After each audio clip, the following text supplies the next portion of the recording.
Hi guys, welcome back to yet another video in Literature in Malayalam. So, ഇനി നമ്മൾ നോക്കുന്നത് രണ്ടാമത്തെ short story ആയിട്ട് നമ്മളുടെ ടെക്സ്റ്റിലുള്ള ബഷീറിൻ്റെ ബർത്ത്ഡേ എന്ന് പറയുന്ന ഷോർട്ട് സ്റ്റോറിയാണ്. ഓക്കെ, സോ ഇത് യഥാർത്ഥത്തിൽ നമ്മുടെ മലയാളത്തിൽ എഴുതിയൊരു ഷോർട്ട് സ്റ്റോറിയാണ്. മലയാളത്തിൽ അതിൻ്റെ പേര് ജന്മദിനം എന്നാണ്. നിങ്ങൾക്ക് ഈ ഒരു ഷോർട്ട് സ്റ്റോറി മലയാളത്തിൽ വായിക്കാൻ വേണ്ടിയിട്ട് ഡിസ്ക്രിപ്ഷൻ ബോക്സിൽ ഞാൻ അതിൻ്റെ ഒരു ഫ്ലിപ്പ് ബുക്ക്, അതായത് നമുക്ക് നോട്ട് ബുക്ക് പോലെ തന്നെ ഓൺലൈനായിട്ട് വായിക്കാൻ പറ്റുന്ന ഒരു ഫ്ലിപ്പ് ബുക്കിൻ്റെ ലിങ്ക് കൊടുക്കുന്നുണ്ട് ഡിസ്ക്രിപ്ഷൻ ബോക്സിൽ. എന്തായാലും നിങ്ങൾ ഒരു തവണയെങ്കിലും മലയാളത്തിൽ ആ ഒരു ഷോർട്ട് സ്റ്റോറി ഒന്ന് വായിച്ചിരിക്കണം. എക്സാമിന് എന്തായാലും കുറേ ദിവസം കൊണ്ട് വായിക്കാനുള്ള ടൈമൊക്കെ ഉണ്ട്. ഓക്കെ, എന്തായാലും നിങ്ങൾ ആ ഒരു നോവൽ മലയാളത്തിൽ ആദ്യം ഒന്ന് വായിക്കണം, എന്നിട്ടേ നിങ്ങളിത് പഠിക്കാനിരിക്കാവുള്ളേ. അന്നേരം നമുക്കൊന്നും കൂടി നല്ല ബെറ്ററായിട്ട് മനസ്സിലാകും. ഓക്കെ, ഇനി നമുക്ക് സ്റ്റോറിയുടെ സമ്മറിയിലേക്ക് പോകാം. ബഷീറിൻ്റെ ബർത്ത്ഡേ ആയിട്ടുള്ള ആ ഒരു ദിവസം, ആ ഒരു എൻറ്റയർ ഡേ ആണ് നമ്മളുടെ ഈ ഒരു ഷോർട്ട് സ്റ്റോറി എന്ന് പറയുന്നത്.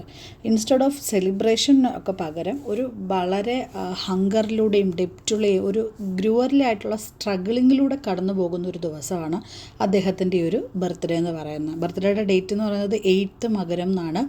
ഡേ, അതായത് എത്രാമത്തെ വയസ്സിൻ്റെ ബർത്ത്ഡേ ആണെന്നുള്ളതൊന്നും പുള്ളിക്ക് ഓർമ്മയില്ല. പുള്ളി തന്നെ കണ്ണാടി പോയി നോക്കി എന്നിട്ട് ഇനി 36 അതോ 28 അങ്ങനെയൊക്കെ ഇങ്ങനെ ആലോചിക്കുന്നുണ്ട്. കണ്ണാടി നോക്കി അദ്ദേഹം തന്നെ ഉറപ്പ് വരുത്തുന്നുണ്ട് ആ കുഴപ്പമില്ല, അതൊരു മുഖമൊക്കെ എനിക്കുണ്ട് എന്നൊക്കെയുള്ള രീതിയിൽ ഇങ്ങനെ. രാവിലെ തന്നെ കുളിച്ചൊരുങ്ങി അദ്ദേഹം ഒരു ചാരുകസേരയിൽ ഇങ്ങനെ വെള്ളയൊക്കെ ഇട്ട് ഷൂ ഒക്കെ ഇട്ട് അവിടെ ഇങ്ങനെ ഇരിക്കുകയാണ്. ഓക്കെ, അങ്ങനെ രാവിലെ അദ്ദേഹം ചായ കുടിക്കുന്ന കാര്യം ആലോചിക്കുമ്പോൾ വിചാരിക്കും വേണ്ട, എന്തായാലും ഓർക്കാപ്പുറത്ത് അദ്ദേഹം കഴിഞ്ഞ ദിവസം വെളിയിൽ പോയപ്പം ഹമീദ് എന്ന് പറയുന്ന ഒരു കൂട്ടുകാരൻ പുള്ളീനെ ഫുഡ് കഴിക്കാൻ വേണ്ടി വീട്ടിലോട്ട് ഉച്ചയ്ക്കത്തെ ഊണിന് വേണ്ടിയിട്ട് ക്ഷണിച്ചിട്ടുണ്ടായിരുന്നു. അപ്പോൾ എന്തായാലും അവിടെ പോകാമല്ലോ, അപ്പോൾ അതുവരെ എങ്ങനെയും സഹിച്ച് പിടിച്ചിരിക്കാമെന്ന് വിചാരിക്കും. കുറച്ച് നേരമൊക്കെ കഴിഞ്ഞിട്ട് ഒട്ടും പറ്റാതാകുമ്പോഴത്തേക്ക് പുള്ളി തൊട്ടടുത്തുള്ള ഹോട്ടലിലേക്ക് ചെല്ലും. പുള്ളിയെ കാണുമ്പോൾ തന്നെ ഹോട്ടലിൻ്റെ മുതലാളി ഇങ്ങനെ മുഖം ചൊളിച്ച് കാണിക്കുമോ വരുന്നുണ്ട് അങ്ങനത്തെ ഒരു മട്ടിൽ. ചെന്ന് കയറുമ്പോൾ തന്നെ അവിടുത്തെ പയ്യൻ ഇങ്ങനെ കടം ഉള്ള പൈസ കൊടുക്കാൻ പറയും. ഇനി നാളെ തരാമെന്ന് പറയുമ്പോഴത്തേക്ക് പറയും എന്നും ഇത് തന്നെയല്ലേ പറയുന്നത്, ഇനി അത് തന്നിട്ട് ചായ തന്നാൽ മതി എന്നാണ് മുതലാളി പറഞ്ഞിരിക്കുന്നതെന്ന് പറയും. അങ്ങനെ അദ്ദേഹം അവിടുന്ന് വിഷമിച്ച് തിരിച്ചങ്ങ് റൂമിൽ വരുമ്പോൾ 2 കുട്ടികളൊക്കെ വരുന്നുണ്ട് ഇങ്ങനെ മെതിയടി വിൽക്കാൻ വേണ്ടിയിട്ടൊക്കെ. അപ്പോൾ അവരോട് പറയും ഇല്ല, എൻ്റെ കയ്യിൽ ഒന്നുമില്ല, പൈസ ഇല്ല, പൊക്കോളാൻ പറയും. അപ്പോഴത്തേക്ക് അവരിങ്ങനെ വിചാരിക്കുക ഇതെന്താ ഇത്രയും വലിയൊരാൾ, അല്ലെങ്കിൽ ഭയങ്കര ഒരുങ്ങി ഇതായിട്ടൊക്കെ ഇരിക്കുന്ന ഒരാൾ, അവരുടെ കയ്യിൽ പൈസ ഇല്ലയോ എന്നുള്ള മട്ടിലൊക്കെ ഇങ്ങനെ നോക്കും. അതിനിടയ്ക്ക് പുള്ളി ഇങ്ങനെ വിചാരിക്കുന്നുണ്ട് എങ്ങനെ എത്രയും പെട്ടെന്ന് ആ ഒരു ഉച്ച സമയത്തിനോട് അടുപ്പിച്ചെന്ന് ആയായിരുന്നെങ്കിൽ പോയി ഫുഡ് കഴിക്കാമെന്ന് വിചാരിച്ച് എങ്ങനെയൊക്കെയോ തള്ളി നീക്കി അവിടെ ചെല്ലുമ്പോൾ അയാൾ അവിടെ ഇല്ല. ഈ ഹമീദ് എന്ന് പറയുന്ന ആൾ അവിടെ ഇല്ല. പുള്ളിയുടെ ഭാര്യ ഇങ്ങനെ അകത്തുനിന്ന് വിളിച്ചു പറയും എവിടെ അത്യാവശ്യമായിട്ട് പോയതാണ്, ഉടനെ വരില്ല, വൈകുന്നേരമൊക്കെ ആവും വരുമെന്ന് പറയും. അന്നേരത്തേക്ക് പുള്ളിക്ക് ഭയങ്കര വിഷമമാവും കേട്ടോ. അത്രയും ആഗ്രഹിച്ചിട്ട് വിശപ്പ് മാറ്റാമെന്നുള്ള വിചാരത്തിലൂടി വന്നതല്ലായിരുന്നു. തിരിച്ചു പോകുന്ന വഴി പുള്ളിയുടെ കുറച്ച് സുഹൃത്തുക്കളൊക്കെ കാണുന്നുണ്ടെങ്കിലും ആരും പുള്ളിയോട് സംസാരിക്കുന്നില്ല. അതെന്താ എന്ന് വിചാരിച്ചിങ്ങനെ വിഷമിച്ച് നോക്കുമ്പോഴായിരിക്കും പുറകിനാലെ ഒരു CID വരുന്നുണ്ടാവും. ഇത് കഥയിൽ പുള്ളിയെ പോലീസ് സ്റ്റേഷനിൽ കൊണ്ടുപോയിട്ട് ക്വസ്റ്റ്യൻ ചെയ്യുന്നതും ഒക്കെ കാണിക്കുന്നുണ്ട്. ഒരിടയിൽ അത് ഡീറ്റെയിൽ ആയിട്ടൊന്നും പറയുന്നില്ല. വൈകുന്നേരം വന്നിട്ട് ഒരു പോലീസുകാരൻ വന്ന് കൂട്ടിക്കൊണ്ട് പോകും, ക്വസ്റ്റ്യൻ ചെയ്തിട്ട് തിരിച്ചിഞ്ഞു വിടും. ഈ ആൻറ്റി ബ്രിട്ടീഷ് മൂവ്മെൻറ്റിലൊക്കെ ആക്റ്റീവായിട്ട് പ്രവർത്തിക്കുന്ന ഒരാളായിരുന്നു ബഷീർ എന്ന് പറയുന്നത്. അതുകൊണ്ടായിരുന്നു അങ്ങനെ ഒരു ഇത്. അപ്പോൾ അതിൻ്റെ ഭാഗമായിട്ടായിരിക്കണം ഒരു CID അദ്ദേഹത്തെ ഫോളോ ചെയ്യുന്ന കാരണം ആ കൂട്ടുകാരൊക്കെ കണ്ടിട്ട് മിണ്ടാതെ പോകുന്ന വഴിയിൽ പി എന്ന് ഇതിനകത്ത് മെൻഷൻ ചെയ്യുന്ന ഒരു സുഹൃത്ത് അദ്ദേഹത്തിൻ്റെ കടയിൽ കയറും. അപ്പം ഒരു ഉള്ളിലിങ്ങനെ പറയുന്നുണ്ട് എനിക്ക് ആരെങ്കിലും ഒരു ചായ വാങ്ങിച്ചതെങ്കിൽ ഇയാൾക്ക് ഒരു ദൈവത്തൊന്നും എനിക്കൊരു ചായ കിട്ടിയിരുന്നെങ്കിലെന്ന്. പക്ഷേ അഭിമാനം സമ്മതിക്കുന്നില്ല വാ തുറന്നത് ചോദിക്കാൻ വേണ്ടിയിട്ട്. പുള്ളി എന്നിട്ട് ഇങ്ങോട്ട് പുള്ളിക്ക് ചായ വാങ്ങിക്കുമ്പോൾ നിങ്ങൾക്ക് ചായ വേണമെന്ന് ചോദിക്കുമ്പോൾ എടുത്ത വഴിക്ക് വേണ്ടാന്നും പറയും. അന്നേരവും ഓപ്പണായിട്ട് പറയാൻ പറ്റുന്നില്ല. അങ്ങനെ അവിടുന്നും എഴുന്നേറ്റ് വീണ്ടും തിരിച്ച് റൂമിൽ വന്നിരിക്കുമ്പോൾ പിന്നെ ഒരു സ്ത്രീ വരും ഇങ്ങനെ ഒന്നും ഇല്ല പാവപ്പെട്ടയാണ് എന്തെങ്കിലും കൊടുക്കണമെന്നൊക്കെ പറഞ്ഞിട്ട്. അവർക്കും കയ്യിൽ കൊടുക്കാനൊന്നുമില്ലെന്ന് പറയുമ്പോൾ അവരും ഇദ്ദേഹത്തിനെ ഇങ്ങനെ പുച്ഛിച്ച് തിരിഞ്ഞ് നടന്നങ്ങ് പോകും. അങ്ങനെ ഇരിക്കുകയല്ല, തൊട്ടപ്പുറത്തെ റൂമിൽ ഒരു ക്ലർക്കിൻ്റെ വേലക്കാരൻ ഒരു തീപ്പെട്ടിക്കൊള്ളി വാങ്ങിക്കാൻ വേണ്ടിയിട്ട് പുള്ളിയുടെ റൂമിലേക്ക് വരുമ്പോൾ ആ പയ്യൻ പറയും എന്താ സാറേ വല്ലാതിരിക്കുന്നത്, ഒന്നും കഴിച്ചില്ലെന്ന് ചോദിക്കുമ്പോൾ പറയും ഇല്ല ഒന്നും കഴിച്ചില്ലെന്ന് പറയും. അപ്പോൾ അവന് കാര്യം മനസ്സിലാവും. അവൻ പറയും എങ്കിൽ ഞാൻ 2 തരാം, എനിക്ക് വീട്ടിൽ പോകുമ്പോഴത്തേക്ക് സാർ തിരിച്ച് തന്നാൽ മതി എന്ന് പറയുമ്പോഴത്തേക്ക് പുള്ളി ഇങ്ങനെ ഭയങ്കര ഡെസ്പറേറ്റ് ആയിട്ട് ഇങ്ങനെ ദൈവത്തെ വിളിക്കും, ഓ അല്ലാഹുവേ എന്ന് പറഞ്ഞിട്ട് ഇങ്ങനെ ഓർക്കും. അത്രയും ഒരു എന്താ പറയുന്ന ഒരു ദാക്ഷിണ്യാവസ്ഥയാണല്ലോ. അതുകൊണ്ട് അങ്ങനെ അവൻ 2 എടുക്കാൻ പോകുന്ന സമയത്ത് വരുന്ന അടുത്ത ഇയാളുടെ ഗംഗാധരൻ എന്ന് പറയുന്നൊരു സുഹൃത്ത് വരുന്നു. അദ്ദേഹം എന്തോ ഒരു പ്രൊട്ടസ്റ്റൊക്കെ നടക്കുന്ന ആ ഒരു സ്ഥലത്തേക്ക് പോവുകയാണ്. അപ്പോൾ അവിടം വരെ പോകാനുള്ള വണ്ടിക്കൂലിക്കൊക്കെ ആയിട്ട് ഒരണ പുള്ളിയുടെ കയ്യിൽ നിന്ന് കടം വാങ്ങിക്കാൻ വേണ്ടി വന്നതായിരുന്നു. അങ്ങനെ ആ കുട്ടി കൊടുക്കുന്ന 2 അണയിൽ ഒരണയ്ക്ക് ഇവർ 2 പേരും കൂടി ഒരു ചായയും ദോശയും വാങ്ങിച്ചിട്ട് 2 പേരും കൂടെ കഴിക്കും. എന്നിട്ട് ഒരണ അദ്ദേഹത്തിന് കൊടുക്കുകയും ചെയ്യും. അങ്ങനെ ഇരിക്കെ കുറച്ച് വൈകുന്നേരം കാര്യങ്ങളൊക്കെ ആകുമ്പോഴത്തേക്കും അന്നേരം കുറച്ചൊക്കെ വിശപ്പൊന്നും അടങ്ങിയല്ലോ, 2 ദോശ കൊണ്ട് എന്താകാനാണ് നമുക്കറിയാമല്ലോ. അങ്ങനെ വൈകുന്നേരമൊക്കെ ആകുമ്പോഴത്തേക്ക് പുള്ളി വേറൊരു ആളുടെ അടുത്ത്, അതായത് തൊട്ടപ്പുറത്തെ റൂമിൽ മാത്യു എന്ന് പറയുന്ന ഒരാളാണ് താമസിക്കുന്നത്. അത് അയാളുടെ അടുത്തല്ല, അതിന് മുകളിൽ താമസിക്കുന്ന, നേരത്തെ ഇദ്ദേഹം കുറച്ച് രൂപ കൊടുത്ത് സഹായിച്ച, ഒരു അസുഖം മാറാൻ വേണ്ടി സഹായിച്ച ഒരു ആളുടെ അടുത്തേക്ക് പോകുന്നുണ്ട് കടം ചോദിക്കാൻ വേണ്ടിയിട്ട്. ആ വിദ്യാർത്ഥിനെ ഇവിടെ കണ്ണടക്കാരൻ എന്നാണ് മെൻഷൻ ചെയ്തിരിക്കുന്നത്. ഓക്കെ, അദ്ദേഹത്തിന് എന്തോ ഒരു ഉഗ്രമായ അസുഖം വന്ന് കുറേ ഇഞ്ചക്ഷനൊക്കെ ചിലവാക്കി പൈസയൊക്കെ ചിലവാക്കി ചെയ്ത് അങ്ങനെ ലാസ്റ്റ് ഈ ബഷീർ കൊടുക്കുന്ന 4 അണയുടെ മരുന്നിലാണ് അദ്ദേഹത്തിൻ്റെ അസുഖം മാറിയതെന്ന് പറയുന്നുണ്ട്. അപ്പോൾ ആ ഒരു ഇത് വെച്ചിട്ടായിരിക്കാം പുള്ളി അവിടെ കടം ചോദിക്കാൻ പോകാമെന്ന് വിചാരിക്കുന്നത്. അവിടെ ചെല്ലുമ്പോഴത്തേക്കും അവിടെ കുറച്ച് ആൾക്കാരൊക്കെ ഉണ്ട്. അവരുമായിട്ടൊക്കെ സംസാരിച്ച് സിഗരറ്റൊക്കെ വലിച്ച് അവരങ്ങനെ ഭയങ്കര ഇതായിട്ട് കുറച്ചൊരു കോസ്റ്റ്ലി അറ്റ്മോസ്ഫിയർ പോലെ അവിടെ കാണിക്കുന്നു, പൈസ ഉള്ള കുറച്ച് ആൾക്കാരൊക്കെ. അപ്പോൾ അവിടെ ഇരുന്ന് കഴിയുമ്പോഴത്തേക്ക് പുള്ളി ഒരു പേനയും പേപ്പറും എടുത്തിട്ട് ഒരു കുറിപ്പിങ്ങനെ ചെറിയൊരു പേപ്പറിൽ ഇങ്ങനെ എഴുതും, എന്താ കുറച്ച് 2 അണ അയാൾക്ക് കടം കൊടുക്കണം എന്നുള്ള രീതിയിൽ ബഷീർ ഇങ്ങനെ എഴുതും. അത് കാണുന്ന ഉടനെ ഈ കണ്ണടക്കാരൻ ചോദിക്കും, എന്തോ ഇനി ചെറുകഥയ്ക്കുള്ള സ്കോപ്പ് വല്ലതും ആണോ, അത് പ്ലോട്ട് വല്ലതും ആണോ എഴുതുന്നതെന്ന് ചോദിക്കും. അപ്പം പറയാം അല്ല. അങ്ങനെ അതിനെ തുടർന്നിട്ട് ഈ ചെറുകഥാ സാഹിത്യത്തിലേക്ക് എത്തി അവരുടെ ആ ഒരു ഡിസ്കഷൻ എന്ന് പറയുന്നത്. അപ്പോൾ അവരൊക്കെ ഇങ്ങനെ ഭയങ്കര മീൻസ് എന്താ പറയുന്നത്, ബാഡായിട്ട് പറയുകയാണ്, എന്തിനായി നിങ്ങളൊക്കെ എഴുതുന്ന കഥ വായിച്ചിട്ട് ഇവിടെ എന്താണ് കുറേ ചെറു കഥാകൃത്തുക്കളുടെ പേരൊക്കെ നമ്മളുടെ ബഷീർ പറഞ്ഞു കൊടുക്കും, ഇവരുടെയൊക്കെ കഥകൾ നിങ്ങൾ വായിച്ചിട്ടില്ല, അതൊക്കെ നല്ലതാണല്ലോ എന്നൊക്കെ. അപ്പോഴത്തേക്ക് അദ്ദേഹം അവർ പറയില്ല, ഞങ്ങളതൊന്നും വായിച്ചിട്ടില്ല, എന്തോത്തിനും ഇതൊക്കെ വായിച്ചിട്ട്. സ്വർണ്ണക്കടക്കാരനാണ് അത് പറയുന്നത്. ഓക്കെ, ലോകത്തിന് എന്തോ വലിയ തകരാറുണ്ടെന്ന് തോന്നിപ്പോകും നിങ്ങളുടെയൊക്കെ ഇത് വായിച്ചാൽ. ചിലതൊക്കെ വായിച്ചിട്ടുണ്ട്, പിന്നെ മിക്കതും ദാരിദ്ര്യത്തെപ്പറ്റി പറയുന്ന കഥകളായതുകൊണ്ട് എന്തിനാണ് അതൊക്കെ വായിക്കുന്നത്, കൊള്ളത്തില്ല എന്നുള്ള മട്ടിലൊക്കെ ഇങ്ങനെ പറയും. അപ്പോഴത്തേക്കും ഈ സ്വർണ്ണക്കടക്കാരൻ ഇങ്ങനെ പറയുന്നത് കേട്ടിട്ട് പുള്ളി ബഷീർ മനസ്സിലിങ്ങനെ ആലോചിക്കുകയാണ്, ലോകത്തിന് എന്തോ തകരാറ്, അച്ഛനമ്മമാർ കഷ്ടപ്പെട്ട് മാസം തോറും പണം അയച്ചു കൊടുക്കുന്നു, അത് ചിലവാക്കി വിദ്യാഭ്യാസം ചെയ്യുന്നു, സിഗരറ്റ്, ചായ, coffee, ice cream, cinema, Kuttikkura powder, Vaseline, spray, അങ്ങനെ വില കൂടിയ വസ്ത്രങ്ങൾ, വില കൂടിയ ആഹാരം, മദ്യം, മയക്കുമരുന്ന്, ഇത് പോലുള്ള കുറേ കാര്യങ്ങൾ അങ്ങനെ ലിസ്റ്റ് ഇങ്ങനെ പറയുന്നുണ്ട്. അങ്ങനെ ഭാവിയിലെ പൗരന്മാരാണ്, നാട് ഭരിക്കേണ്ടവർ, നിയമം നടപ്പിലാക്കേണ്ടവരും, ബുദ്ധിജീവികൾ, അങ്ങനെ ഇവരെ പറ്റിയിട്ടിങ്ങനെ ഒരു എന്താ പറയുന്നത്, അയാൾക്ക് തോന്നിയ ഒരു ഇമ്പ്രഷൻ ഇങ്ങനെ മനസ്സിലിങ്ങനെ പറയുകയാണ്. ഓക്കെ, അപ്പം എന്നിട്ട് അദ്ദേഹം തന്നെ പറയാം, ശരിയാ ലോകത്തിന് എന്തോ തകരാറ്, അവരെ സംബന്ധിച്ച് ലോകത്തിന് തകരാറൊന്നുമില്ല, ബഷീറിനെയൊക്കെ പോലെ പോവേർട്ടി അനുഭവിക്കുന്ന അല്ലെങ്കിൽ കഷ്ടതകൾ അനുഭവിക്കുന്ന ആൾക്കാർക്കാണല്ലോ അതിൻ്റെ ആ ഒരു ഒപ്രഷൻ്റെ വിഷമം മനസ്സിലാകേണ്ട. അവരെ പോലെ കുറച്ച് ഹൈ ക്ലാസ്സിലായിട്ട് നിൽക്കുന്ന ആൾക്കാർക്ക് അത് മനസ്സിലാകത്തില്ല എന്നുള്ള കാര്യം നമുക്ക് മനസ്സിലാക്കാൻ വേണ്ടിയാണ് ഇത്രയും കാര്യങ്ങളിങ്ങനെ എഴുതി കാണിക്കുന്നത്. ഓക്കെ, അപ്പോൾ എന്ത് ചെയ്യും, കുറച്ച് അന്നേരത്തേക്ക് നേരത്തെ കണ്ട കുട്ടികൾ കയറി വരും, ഈ മെതിയടി വേണമെന്ന് ചോദിച്ചുകൊണ്ട്. അവരുടെ കയ്യിൽ നിന്ന് ഈ മെതിയടി വാങ്ങിച്ചിട്ട്, അവർ പറഞ്ഞതിനെക്കാട്ടിലും വില കുറച്ച് മെതിയടി വാങ്ങിച്ചിട്ട് ഒരു കള്ള പൈസ എടുത്ത് കൊടുക്കും ഈ സ്വർണ്ണക്കടക്കാരൻ. അത് കണ്ടിട്ടും പ്രതികരിക്കാനൊന്നും പറ്റാതെ നിസ്സഹായനായിട്ട് അവിടെ ഇരിക്കുകയാണ്, അയാൾ എന്തോ പറയാൻ ഇവരോടെന്നുള്ള രീതിയിൽ. എന്നിട്ട് ആ കുറിപ്പ് എടുത്ത് കൊടുക്കുമ്പോഴത്തേക്ക് ഇയാൾ എന്ത് ചെയ്യും, ഉറക്കെ അങ്ങ് വായിക്കും, അയ്യോ എൻ്റെ കയ്യിൽ ചില്ലറയില്ല കേട്ടോന്ന്. ഈ പുള്ളിക്ക് അങ്ങ് ഭയങ്കര വിഷമമായി പോകുന്നത്. കാരണം പുള്ളി ഓൾറെഡി ഇയാൾ പൈസ കൊടുക്കാമെന്ന് പറഞ്ഞപ്പോൾ തന്നെ ഹോട്ടലിൽ പോയിട്ട് ഫുഡ് കഴിക്കുന്നതൊക്കെ ഇങ്ങനെ ഇമാജിൻ ചെയ്ത് അത്ര ഇതായിട്ടിരിക്കുമായിരുന്നു. പക്ഷേ ഇതിങ്ങനെ കേട്ടപ്പോഴത്തേക്ക് ഭയങ്കര ഇൻസൾട്ട് ചെയ്ത പോലെ ആയിപ്പോയി. അത് അദ്ദേഹം ഇറങ്ങി അങ്ങ് പോയി അങ്ങ് വെളിയിൽ. കുറച്ച് നേരം കഴിഞ്ഞ് റൂമിൽ വന്ന് കഴിഞ്ഞപ്പോഴത്തേക്ക് എന്താണ്, അപ്പുറത്തെ റൂമിൽ നിന്ന് ഈ നമ്മളുടെ മാത്യുവിൻ്റെ അവിടുത്തെ റൂമിൽ നിന്ന് ഈ ഫുഡ് ഉണ്ടാക്കിയതിൻ്റെ നല്ല സ്മെല്ല് വരികയാണ്. സഹിക്കാൻ പറ്റുന്നില്ല അദ്ദേഹത്തിന് കേട്ടിട്ട്. അത്രയും എന്താ പറയുന്നത്, ഡെസ്പറേറ്റ് ആയിട്ടുള്ളൊരു മൊമെൻറ്റിൽ ഇദ്ദേഹം തീരുമാനിക്കും അവിടെ പോയിട്ട് ആ ഫുഡ് എടുത്ത് കഴിക്കാൻ വേണ്ടിയിട്ട്. അങ്ങനെ അയാളുടെ കുക്ക് കാണാതെ അവിടെ പോയിട്ട് ആ ഫുഡ് എടുത്ത് കഴിച്ച് തിരിച്ച് റൂമിൽ വന്ന് കുറേ ദിവസത്തിന് ശേഷം വയറ് നിറച്ച് ഫുഡ് കഴിച്ചതിൻ്റെ ഒരു സമാധാനത്തിലിങ്ങനെ ഇരിക്കുമ്പോൾ ദോ വരുന്നു മാത്യു എന്ന് വെച്ചാൽ പറയാം, പുള്ളി സിനിമ കാണാൻ പുറത്തുനിന്ന് ഫുഡ് കഴിച്ചിട്ടാണ് വരുന്നത്, നിങ്ങൾ എൻ്റെ കൂടെ എൻ്റെ വീട്ടിലുണ്ടാക്കിയ ഫുഡിൽ നിന്ന് നിങ്ങൾ ഡിന്നർ കഴിക്കണമെന്ന് പറയും. എന്തൊരു ഇതാണല്ലേ, അത്രയും നേരം ആഹാരത്തിന് വേണ്ടിയിട്ട് ഇങ്ങനെ ഡെസ്പറേറ്റായിട്ട് നടക്കുന്ന സമയത്ത് ആരും ഒന്നും ചെയ്തില്ല. അദ്ദേഹത്തിൻ്റെ ഡിഗ്നിറ്റി പോലും പണയം വെച്ചിട്ട് പുള്ളി ഇങ്ങനെ ഒരു ആക്ട് ചെയ്ത് കഴിഞ്ഞപ്പോഴത്തേക്ക് ദേ വരുന്നു ഫുഡ് ഓഫർ ചെയ്തുകൊണ്ട്. അപ്പോൾ അങ്ങനെ വേണ്ടാന്ന് പറയുന്നിടത്ത് ഓക്കെ പുള്ളി തിരിഞ്ഞ് ഇങ്ങനെ അങ്ങ് പോകുന്നു.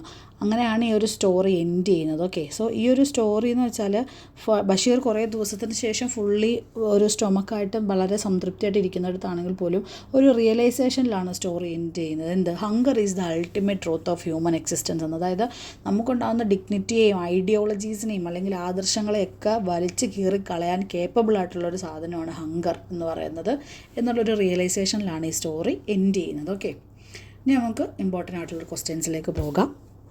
Elements of optimism in birthday, അതുപോലെ സ്റ്റാർക്ക് റിയലിസം, പിന്നെ ഒരു ഡയറി ഫോമിലാണ് ഈ സ്റ്റോറി എഴുതിയിരിക്കുന്നത്, അതിനെ പറ്റിയിട്ട് കമൻറ്റ് ചെയ്യാൻ, അങ്ങനെയൊക്കെയാണ് കൂടുതലായിട്ടും ക്വസ്റ്റ്യൻസ് ചോദിച്ചിരിക്കുന്നത് ഇതുവരെ. അപ്പോൾ ഫസ്റ്റ് തന്നെ നമുക്ക് ഈ സ്റ്റാർക്ക് റിയലിസം എന്ന് പറഞ്ഞാൽ എന്താണെന്നൊന്ന് നോക്കാം. ഈ സ്റ്റാർക്ക് റിയലിസം എന്ന് മലയാളത്തിൽ പറഞ്ഞു കഴിഞ്ഞാൽ പച്ചയായ യാഥാർത്ഥ്യം അതേപോലെ കഥയിൽ എഴുതുക.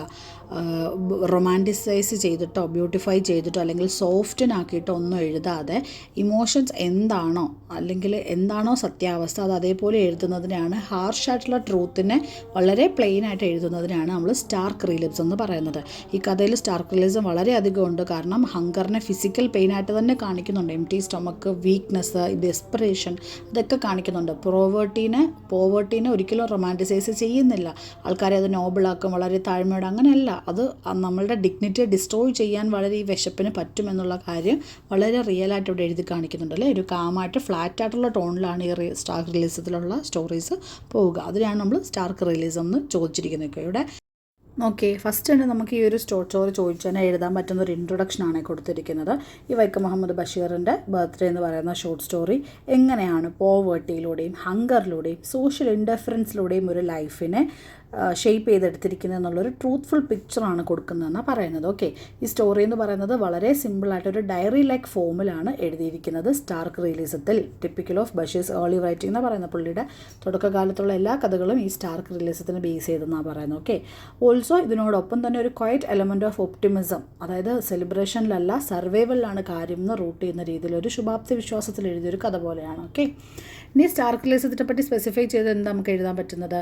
മോസ്റ്റ് സ്ട്രൈക്കിംഗ് ഫീച്ചർ ഓഫ് ഈ ഒരു സ്റ്റോറി എന്ന് പറയുന്നത് സ്റ്റാർക്ക് റിയലിസമാണ് അല്ലേ. പോവർട്ടിനെയും ഹങ്കറിനെയും ഒന്നും റൊമാൻറ്റിസൈസ് ചെയ്ത് പുള്ളി എഴുതിയിട്ടില്ല. നരേറ്റർ അദ്ദേഹത്തിൻ്റെ ബർത്ത്ഡേയെ ഒരു ഫിസിക്കൽ സഫറിങ്ങിൻ്റെ, അൺപെയ്ഡ് റെൻറ്റിൻ്റെയും constant fear of his land ലേഡി എന്നാണ് കൊടുത്തിരിക്കുന്നത്. പക്ഷേ ലാൻഡ് ലോഡാണ്. ഓക്കെ, അവിടെ ഒരു ആണാണ്, ലേഡിയല്ല. അപ്പോൾ അവരെയൊക്കെ പേടിച്ചുകൊണ്ടുള്ള ഒരു ദിവസം അതെങ്ങനെയാണെന്നാണ് കാണിച്ചിരിക്കുന്നത്. സോ ഹങ്കറിനെ ഒരു റിയൽ ആയിട്ടുള്ള ബോഡിലി പെയിനായിട്ടാണ്, ഒരു പോയറ്റിക് ഐഡിയ ആയിട്ടല്ല, അത്രയ്ക്ക് ഗതികേട് വന്നൊരു സമയം എന്നുള്ള രീതിയിലാണ് അദ്ദേഹത്തിൻ്റെ ആ ഒരു ദിവസത്തിന് കാണിച്ചിരിക്കുന്നത്. അതൊരു സ്റ്റാർക്ക് റിയലിസം രീതിയിലല്ലേ.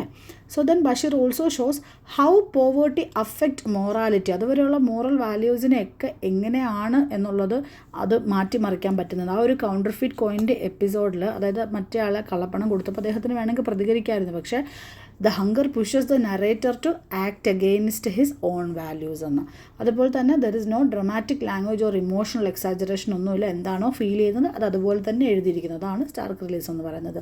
So events are narrated calmly, making the suffering appear even more disturbing. നമുക്കും കൂടെ വിശക്കുന്ന പോലെ തോന്നും അത് വായിക്കുമ്പോൾ. നിങ്ങൾ എന്തായാലും മലയാളത്തിലുള്ള ഫ്ലിപ്പ് ബുക്ക് ഒന്ന് നോക്കണം കേട്ടോ. So then this honest and unpolished portrayal of life is a clear example of stark realism എന്നാണ് പറയുന്നത്. ദെൻ നെക്സ്റ്റ് ഒരു ക്വസ്റ്റ്യൻ വരുന്നത് എന്താണ്? ഈ ഡയറി ഫോമിൽ എഴുതുന്നത് എങ്ങനെയാണെന്നാണ് അല്ലേ. നോക്കിക്കേ എന്താ പറഞ്ഞിരിക്കുന്നതെന്ന്. ഈ ഒരു സ്റ്റോറി ഡയറി ലൈക്ക് നാരേറ്റീവ് ഫോമിലാണ് എഴുതിയിരിക്കുന്നത്. ഒരു ദിവസം, അതായത് ഒരു അദ്ദേഹത്തിൻ്റെ ബർത്ത്ഡേ ദിവസത്തിൽ ഒരു ദിവസം മുഴുവനും മോർണിംഗ് ടു നൈറ്റ് എന്താണോ ഇവൻറ്റ്സ് നടന്നിരിക്കുന്നത് അതിനെയാണ് സ്റ്റോറി പോർട്രേ ചെയ്യുന്നത്. ഈ പോർട്രേഷൻ വരുന്നത് ഫസ്റ്റ് പേഴ്സൺ നരേറ്റീവിലായതുകൊണ്ട് തന്നെ നമുക്കത് വളരെ പേഴ്സണലായിട്ടും ഇൻറ്റിമേറ്റ് ആയിട്ടും ഫീൽ ചെയ്യുമെന്നാണ് പറയുന്നത്. ഓക്കെ, ബിക്കോസ് ഈ നരേറ്റർ അദ്ദേഹത്തിൻ്റെ തോട്ട്സും ഇതുമെല്ലാം പേഴ്സണലി റെക്കോർഡ് ചെയ്യുന്നത് കൊണ്ട്. ഓക്കെ, അതുപോലെ തന്നെ ഈ ഫോം എന്ന് പറയുന്നത് ബഷീറിനെ അദ്ദേഹത്തിൻ്റെ ഫീലിങ്സൊക്കെ അല്ലെങ്കിൽ ഇമ്മീഡിയറ്റ് ഫീലിങ്സിനെ ക്യാപ്ചർ ചെയ്യുന്നത്, അതായത് വിശപ്പായിക്കോട്ടെ, ഷെയിം ആയിക്കോട്ടെ, ഫിയർ ആയിക്കോട്ടെ, എന്ത് അദ്ദേഹത്തിന് ഫീൽ ചെയ്യുന്നോ അതൊക്കെ അപ്പോൾ ക്യാപ്ചർ ചെയ്യാൻ ഈ ഒരു ഫോമിലുള്ള നെറേറ്റീവ് ഹെൽപ്പ് ചെയ്തിട്ടുണ്ടെന്നാണ് പറയുന്നത്. നമുക്കൊരു കമൻറ്ററിയുടെ അല്ലെങ്കിൽ എക്സ്പ്ലനേഷൻ്റെ ഒന്നും ആവശ്യം അവിടെ വരുന്നില്ല. അതുപോലെ തന്നെ സ്റ്റോറിയുടെ സ്റ്റാർക്ക് റിയലിസം എന്ന് പറയുന്ന സംഭവത്തിനെയും ഇത് സപ്പോർട്ട് ചെയ്യുന്നുണ്ട്. കാരണം വളരെ സ്പോണ്ടേനിയസ് ആൻഡ് ട്രൂത്ത്ഫുൾ ആയിട്ടുള്ള കാര്യങ്ങൾ ക്യാപ്ചർ ചെയ്യാൻ ഇത് അദ്ദേഹത്തിന് എലിജിബിലിറ്റി കൊടുത്തു. ദെൻ ഒരു സ്ട്രക്ചേർഡ് പ്ലോട്ടൊന്നുമില്ല. ഒരു ലൈഫ് എങ്ങനെയാണോ ഒരാളുടെ മുന്നിൽ അൺഫോൾഡ് ചെയ്യുന്നത് അതുപോലെയാണ് ഈ സ്റ്റോറി നമുക്ക് മുന്നിൽ അൺഫോൾഡ് ചെയ്യുന്നത്. ദെൻ സോഷ്യൽ ഐറണിയും ക്രിറ്റിസിസത്തിനെ പറ്റി പറയുന്നുണ്ട്. എല്ലാവരും വന്ന് പുള്ളിക്കാരനോട് നാഷണലിസം, പൊളിറ്റിക്സ്, ലിറ്ററേച്ചർ, സോഷ്യൽ റിഫോമിറ്റി എന്നൊക്കെ പറഞ്ഞ് വളരെ വലിയ ആശയങ്ങളെ പറ്റിയൊക്കെ പറയുമ്പോഴും തൻ്റെ മുന്നിലിരിക്കുന്ന ആളുടെ വിശപ്പിനെ പറ്റി അറിയാൻ അവർക്ക് ആർക്കും പറ്റിയില്ല. ഓക്കെ, അത് എഡ്യൂക്കേറ്റഡ് ക്ലാസ്സിൻ്റെ ഒരു ഹിപ്പോക്രസി അല്ലെങ്കിൽ അവരുടെ ബ്ലൈൻഡ്നെസ്സിനെ പറ്റിയിട്ട് ക്രിട്ടിസൈസ് ചെയ്യുന്നതാണ്. വളരെ സബ്റ്റിലായിട്ടുള്ളൊരു എന്താ പറയുന്ന കമ്പാരിസൺ അല്ലെങ്കിൽ ക്രിറ്റിസിസം ആണെങ്കിൽ പോലും വളരെ പവർഫുള്ളാണ്. ഓക്കെ, നെക്സ്റ്റ് നമുക്ക് നോക്കാനുള്ളത് ഈ സ്റ്റോറിയുടെ ഒപ്റ്റിമിസത്തെ പറ്റിയിട്ടാണ്. അല്ല, എന്താണ് ഒപ്റ്റിമിസം? ശുഭാപ്തി വിശ്വാസം. ഓക്കെ, ഈ ഒരു സ്റ്റോറി വളരെ എന്താ പറയുന്നത്, ഡള്ളായിട്ട് ഇങ്ങനെ ആ ഒരു വലിയ ഇവൻറ്റ്സോ മേജർ ഇവൻറ്റ്സോ ഒന്നും ഇല്ലാതാണ് പോയിരിക്കുന്നതെങ്കിൽ പോലും കംപ്ലീറ്റ്ലി ഹോപ്പ്ലെസ് ആയിട്ടുള്ളൊരു സ്റ്റോറി അല്ല. Okay, the element of optimism lies in the narrator's survival എന്നാണ് പറയുന്നത്. ഹങ്കർ ആയിക്കോട്ടെ, ഹ്യൂമിലേഷൻ ആയിക്കോട്ടെ, സോഷ്യലി ഉള്ള അദ്ദേഹത്തിൻ്റെ ഈ പറഞ്ഞ പോലെ പോലീസുകാരെ പിടിച്ചുകൊണ്ട് പോകുന്നു, അങ്ങനെയൊക്കെയുള്ള കാര്യങ്ങൾ സംഭവിക്കുന്നുണ്ടെങ്കിൽ പോലും despite everything he survive through the day അല്ലേ. പക്ഷേ does not end the story with death or despair, അല്ലെങ്കിൽ ആത്മഹത്യ ചെയ്യുന്നതായിട്ടോ അല്ലെങ്കിൽ വളരെ ഡിസ്പ്രഷനിൽ ഉള്ള ഒരു ആൾ എൻഡ് ചെയ്യുന്നതായിട്ടോ അങ്ങനെയൊന്നും അല്ല സ്റ്റോറി തീർന്നിരിക്കുന്നത്. ഈവൻ ദോ എന്ത് രീതിയിലായിക്കോട്ടെ അദ്ദേഹത്തിൻ്റെ വയറ് നിറഞ്ഞ് സമാധാനത്തിൽ കിടക്കുന്നിടത്താണ് ഈ ഒരു സ്റ്റോറി എൻഡ് ചെയ്യുന്നത്. സോ ഇതിലുള്ള ഒപ്റ്റിമിസം എന്ന് പറഞ്ഞാൽ വളരെ ക്വയറ്റാണ്, but also at the same time it's very much realistic. Okay, നമ്മൾക്ക് എല്ലാവർക്കും റിലേറ്റ് ചെയ്യാൻ പറ്റുന്ന രീതിയിലാണ്. ഒരു ഇമോഷണലായിട്ടോ ഭയങ്കര സെലിബ്രേറ്ററി ആയിട്ടോ ഒന്നും അല്ലാതെ പോകുന്നതെങ്കിൽ പോലും we can still see the optimism in the story. So അതെന്താണ് സജസ്റ്റ് ചെയ്യുന്നത്? എന്തൊക്കെ ഹാർഷ് കണ്ടീഷൻസ് ഉണ്ടെങ്കിൽ പോലും ലൈഫ് മസ്റ്റ് മൂവ് ഓൺ, അല്ലെങ്കിൽ ലൈഫ് കണ്ടിന്യൂ ചെയ്യും എന്നാണ്. Okay, so the ability to endure hunger and face reality itself is a form of hope എന്നാണ് പറയുന്നത്. ദെൻ ബഷീറിൻ്റെ ഏർലി റൈറ്റിങ്സിൽ വരുന്ന ഫീച്ചേഴ്സ് എന്തൊക്കെയാണ്, അല്ലെങ്കിൽ ടിപ്പിക്കലായിട്ട് അന്നേരം അദ്ദേഹത്തിൻ്റെ എല്ലാ കഥകളിലും കമ്പൈൻ ചെയ്ത് വന്നിരുന്നത് എന്താണ്? ഒരു ഓട്ടോബയോഗ്രഫിക്കൽ റിയലിസം, അദ്ദേഹത്തിൻ്റെ ജീവിതത്തിൽ നിന്ന് തന്നെ എടുക്കുന്ന ഏടുകളായിട്ടായിരിക്കും കഥകളുണ്ടാവുക. സിമ്പിൾ ലാംഗ്വേജിലായിരിക്കും, മാർജിനൽ ലൈഫിൽ നിൽക്കുന്ന ആൾക്കാരെ ഫോക്കസ് ചെയ്തിട്ടായിരിക്കും എഴുതുന്നത്. ഒരുപാട് കൊട്ടിഘോഷിക്കാതെ എങ്കിലും സബ്റ്റിലായിട്ട് ഒരുപാട് ഐറണി അദ്ദേഹത്തിൻ്റെ സ്റ്റോറീസിൽ നമുക്ക് കാണാമായിരുന്നു. ഇത്രയുമാണ് ഈ ഒരു പാഠത്തിൽ നിന്ന് നിങ്ങൾക്ക് യൂഷ്വലി ചോദിക്കാൻ പറ്റുന്ന ക്വസ്റ്റ്യൻസ്. ഇതൊരു ഷോർട്ട് വീഡിയോ ആയിട്ട് തന്നെ ഒരു 20 മിനിറ്റ്സിനുള്ളിൽ തന്നെ നിർത്താൻ പറ്റിയെന്നാണ് ഞാൻ വിചാരിക്കുന്നത്. ദെൻ അഗെയിൻ നമുക്ക് നെക്സ്റ്റ് ഒരു വീഡിയോയുമായിട്ട് വേഗം തന്നെ കാണാം. സ്റ്റോറിയുടെ മലയാളം വേർഷൻ ഡിസ്ക്രിപ്ഷൻ ബോക്സിൽ നിന്ന് വായിക്കാൻ മറന്നു പോകരുത്. ഈവൻ ദോ വളരെ ചെറിയൊരു ടീമാണ്, അല്ലെങ്കിൽ വളരെ ചെറിയൊരു സ്റ്റോറി ആണെങ്കിലും മിക്കവാറും റിപ്പീറ്റഡ് ആയിട്ട് വരുന്നതാണ്. ഈ 9 ഷോർട്ട് സ്റ്റോറി നമ്മൾ അറിഞ്ഞിരിക്കുക, എന്താണ് ഇതിൻ്റെ കണ്ടൻസ് എന്ന് അറിഞ്ഞിരിക്കുക എന്നുള്ളത് വളരെ ഇമ്പോർട്ടൻ്റ് ആണ്. ബിക്കോസ് ഏതാണ് ചോദിക്കുന്നതെന്ന് നമുക്ക് പ്രഡിക്റ്റ് ചെയ്യാൻ പറ്റത്തില്ല. 9 എണ്ണം ഉള്ളതുകൊണ്ട് തന്നെ അവർക്ക് ഈസി ആയിട്ട് മാറിയും തിരിഞ്ഞും 4 ഓപ്ഷൻസ് നമുക്ക് തരാവുന്നതാണ്. ഓക്കെ, അതുകൊണ്ട് എല്ലാ ഷോർട്ട് സ്റ്റോറിയും, ഈ 9 ഷോർട്ട് സ്റ്റോറി നിങ്ങൾ അറിഞ്ഞിരിക്കണം. എന്താണ് സ്റ്റോറി എന്നുള്ളത്, അല്ലെങ്കിൽ എന്താണ് തീംസ് എന്നുള്ളതെങ്കിലും നിങ്ങൾക്ക് അറ്റ്ലീസ്റ്റ് അറിഞ്ഞിരിക്കുക എന്നുള്ളത് ഇമ്പോർട്ടൻ്റ് ആണ്. സോ വീഡിയോ ഇഷ്ടപ്പെട്ടാൽ please give me A subscription and like. Until next video, thank you for watching.